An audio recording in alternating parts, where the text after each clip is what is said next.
Have you ever found yourself walking a tightrope, constantly trying to be agreeable, kind, and available just to avoid chaos, but at the cost of your own peace? You may not even know when it all started, but somewhere along the way you were taught that being a good person meant staying quiet, pleasing everyone, and swallowing your own truth to keep the harmony intact. But what if everything you believed about being good is not wisdom, but conditioning? The Stoics taught that virtue is strength, not submission. True goodness doesn't require you to be trampled on. It doesn't mean sacrificing your authenticity to please others. In this video, we'll explore the subtle trap of people-pleasing, the hidden cost of trying to be harmless, and the quiet rebellion that begins the moment you stop asking for permission to exist. If you've ever wondered why, the more you give, the less you're seen stick with me, it's time to rethink what it truly means to be good. Part 1. The Stoic cost of being good. Have you ever stopped to truly question what the world respects? Look around, not at what people say, but at what they reward. Who holds the power, the influence, and the voice? Is it the most honest, generous, and compassionate people, or is it those who are composed, clear in their boundaries, and less susceptible to manipulation? The truth might be hard to swallow. Goodness alone doesn't command respect. In fact, blind kindness, when disconnected from strength, often leads to quiet dismissal.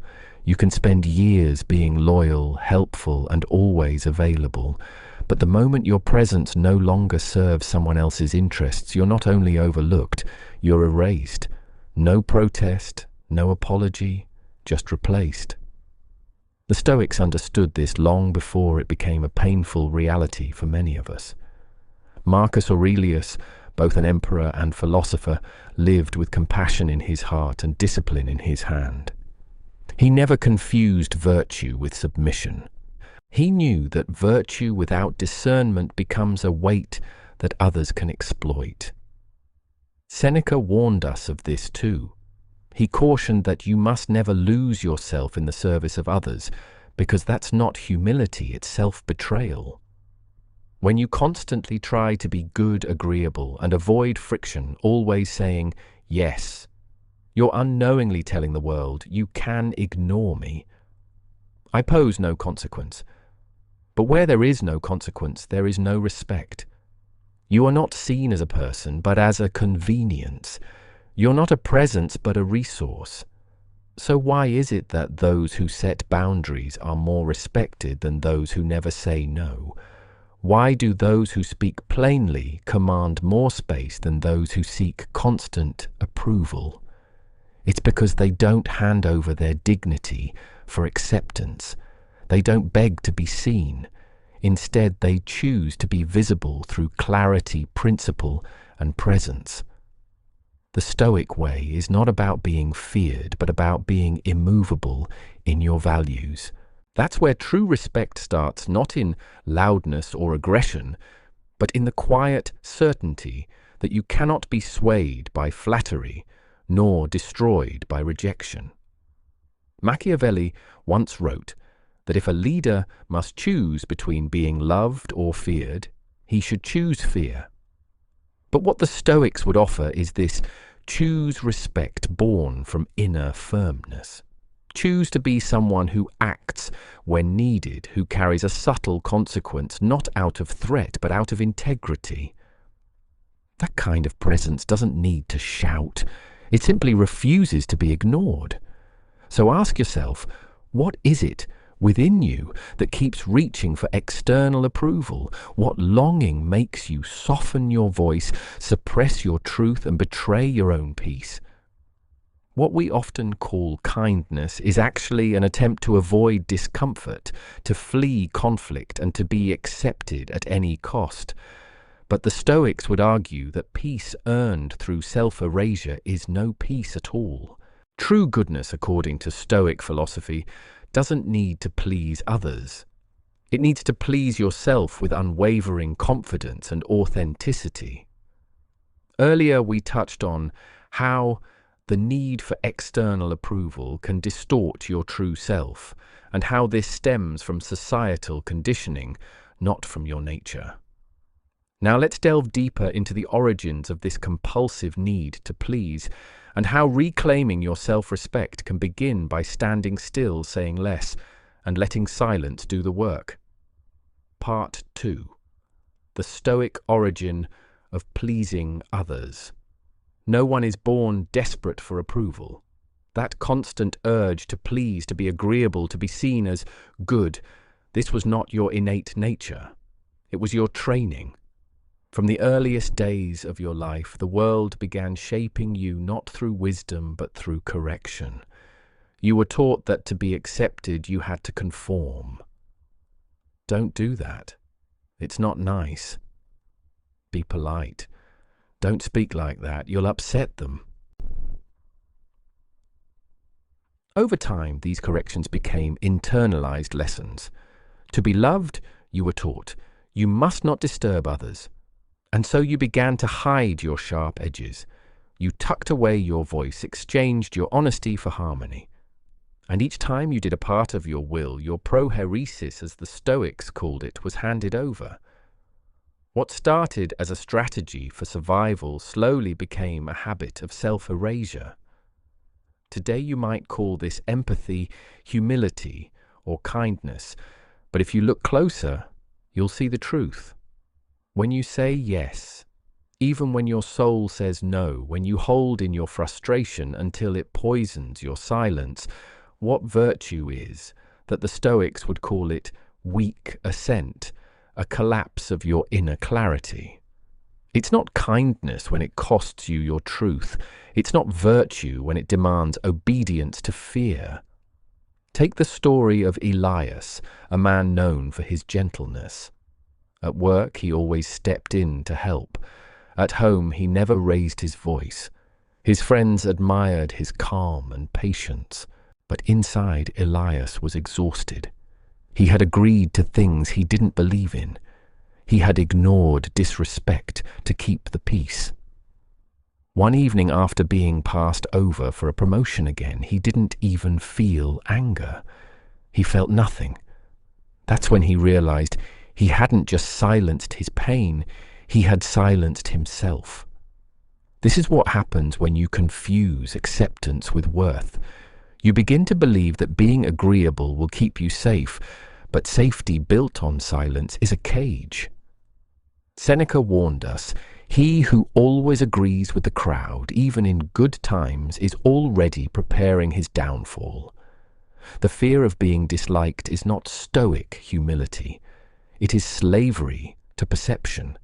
It places the judgment of others above your own reason, the logos, and it tears apart your integrity.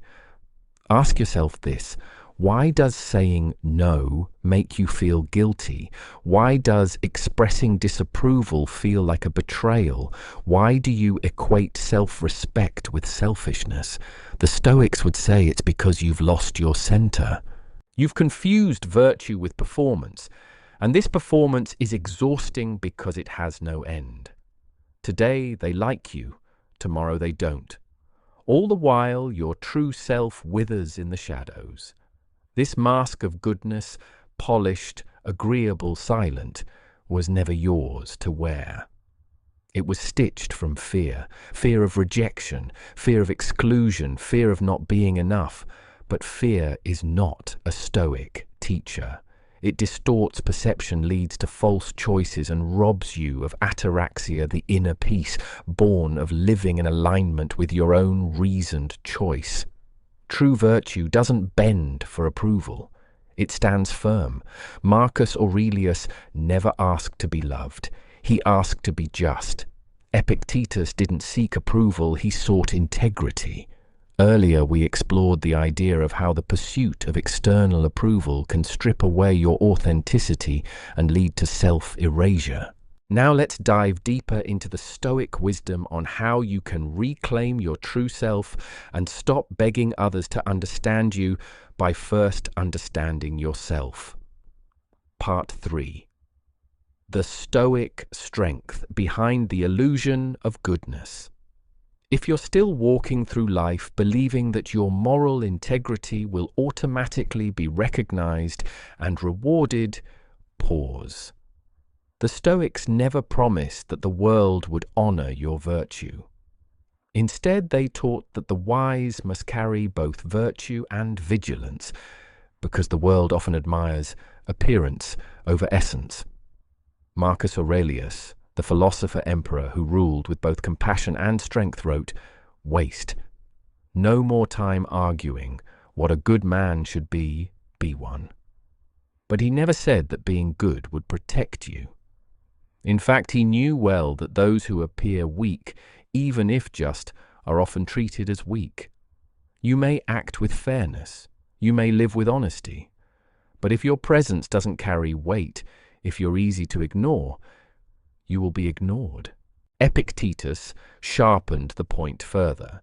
He taught that it's not enough to possess inner virtue, you must also know how to carry yourself in a world that doesn't see hearts, only shadows. You are a role, he said, and your job is to play it with excellence. But remember, not everyone in the audience is watching with admiration. What people perceive, they often believe. And if what they perceive is softness without structure, you will be used. Seneca, writing from within the brutal court of Nero, said it bluntly: "He who always acts like a good man among those who are not, prepares his own ruin." The Stoic does not abandon virtue, but he does not wear it like a costume. He uses it like a sword, sharp, balanced, and silent unless required. In the real world, kindness alone is not a strategy.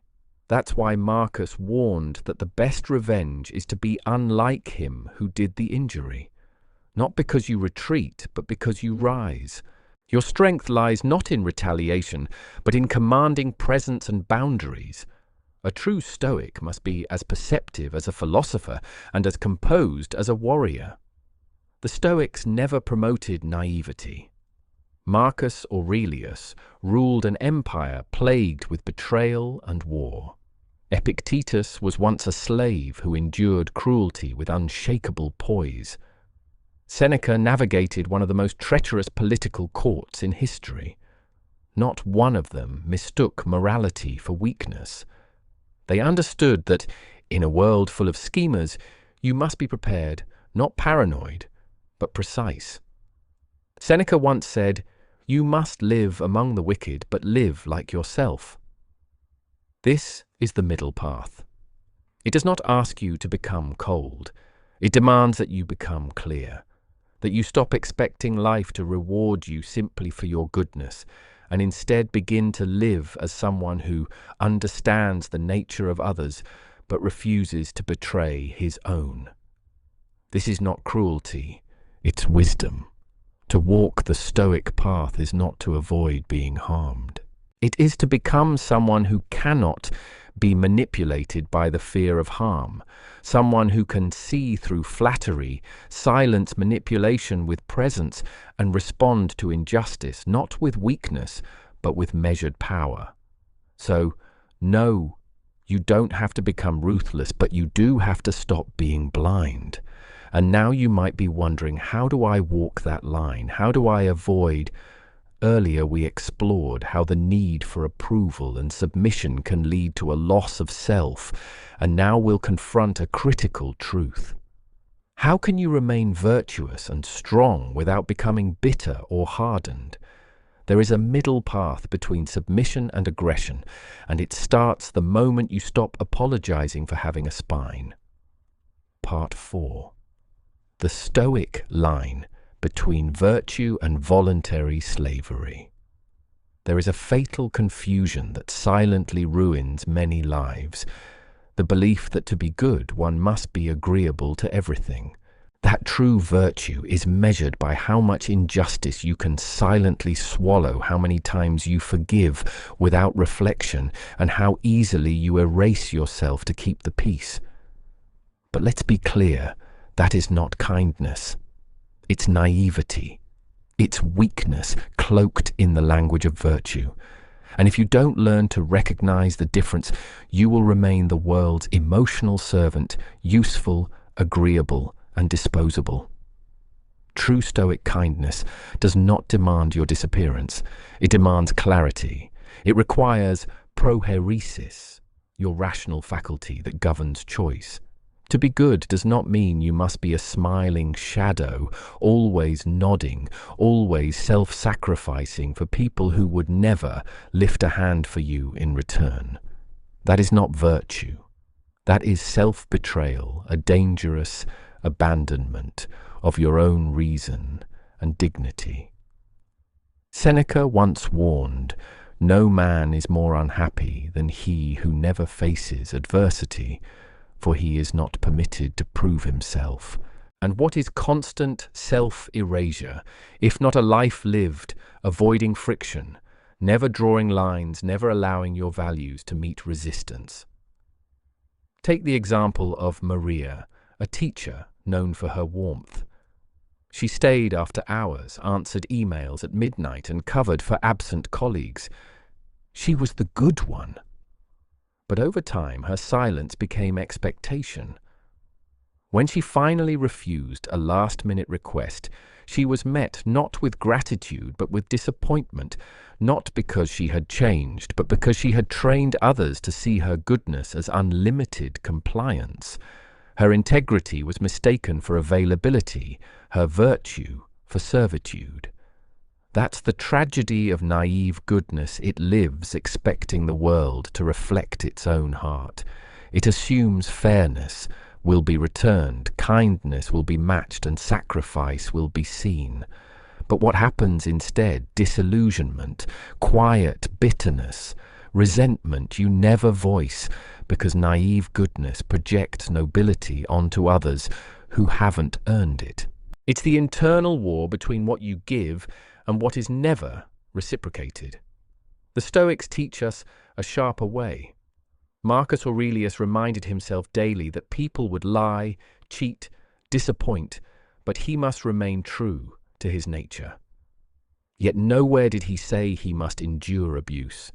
Nowhere did Epictetus suggest that virtue requires silence in the face of disrespect.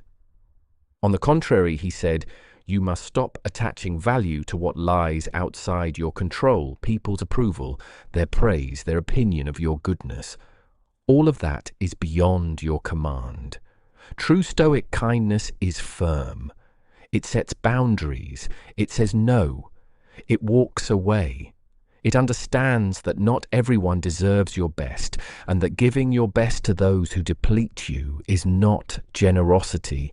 It's mismanagement of your soul.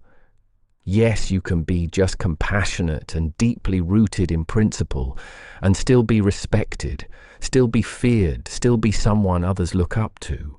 You don't have to lose yourself in the service of others to be virtuous.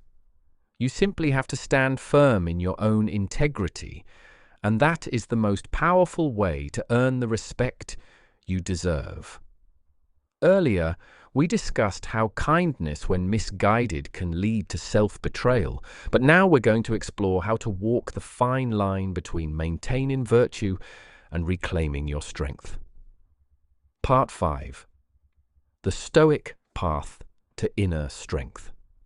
Many who wake up to the truth of their own compliance fall into a subtle trap. After years of saying yes when they meant no, of allowing their peace to be eroded for the sake of others, they decide never again. But what follows isn't always strength. It's the opposite mask. They become rigid, cold, withdrawn. They believe that to escape being too nice, they must become unfeeling. This the Stoics would call a reaction born from imbalance, not wisdom. It is not transformation, it's overcorrection. And like all extremes, it is a form of captivity. Because when you abandon your true nature in the name of survival, you're not stepping into power, you're shielding yourself with avoidance. That's not freedom. That's fear in disguise. True liberation doesn't come by becoming the opposite of who you were. It comes by returning to your center. Seneca wrote, "No man is free who is a slave to his reactions." Freedom is acting from choice, not from wounded reflex. True freedom is when you stop performing virtue for the crowd and start living with alignment, not apology.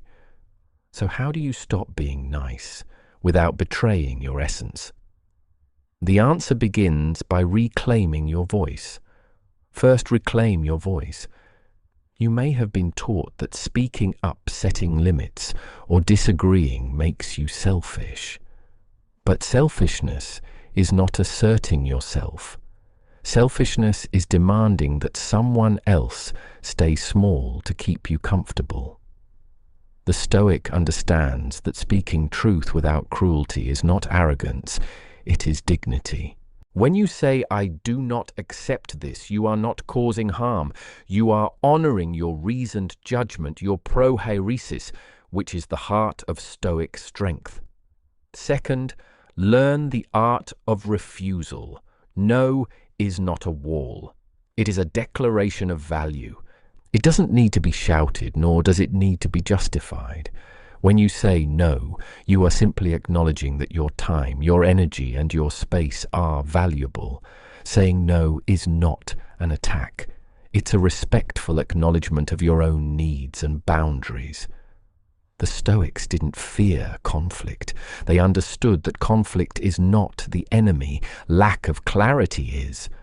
By speaking up, by saying no with confidence, you don't become an enemy to others. You become the guardian of your own soul.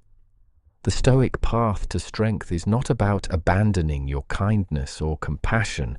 It's about refining it. It's about knowing when to act with clarity, when to pause with strength, and when to refuse to bend for anyone. This journey is not about becoming harder or colder.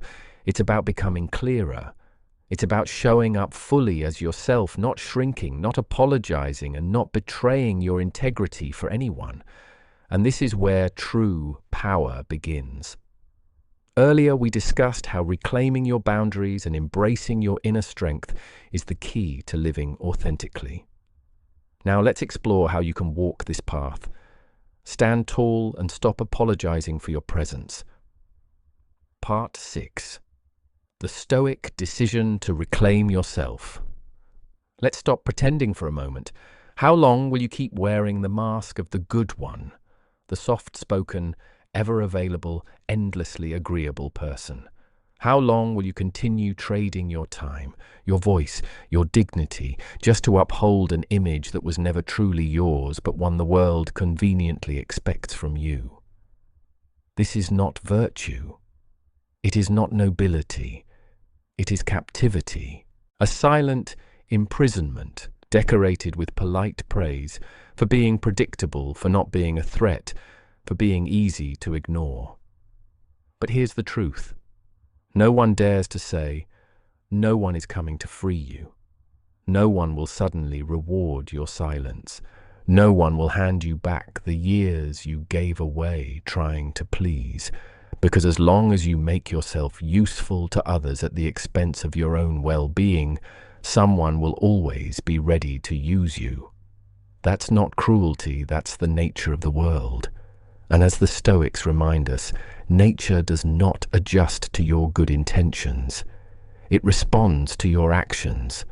You can continue playing the role society wrote for you, calm, selfless understanding, endlessly tolerant, but prepare to be overlooked.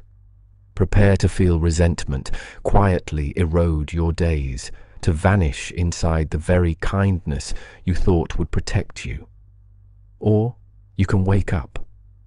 You can decide that your generosity will no longer be automatic, that it will be offered, not extracted, that your kindness will flow from strength, not fear, that you will no longer seek approval like a beggar at the door of validation, Because freedom, the kind the Stoics spoke of, is not found in pleasing others. It's found in self-respect. And the moment you stop asking for permission to exist is the moment you finally become untouchable. If this message stirred something in you, don't just walk away. Subscribe and stay with us. There's more truth ahead.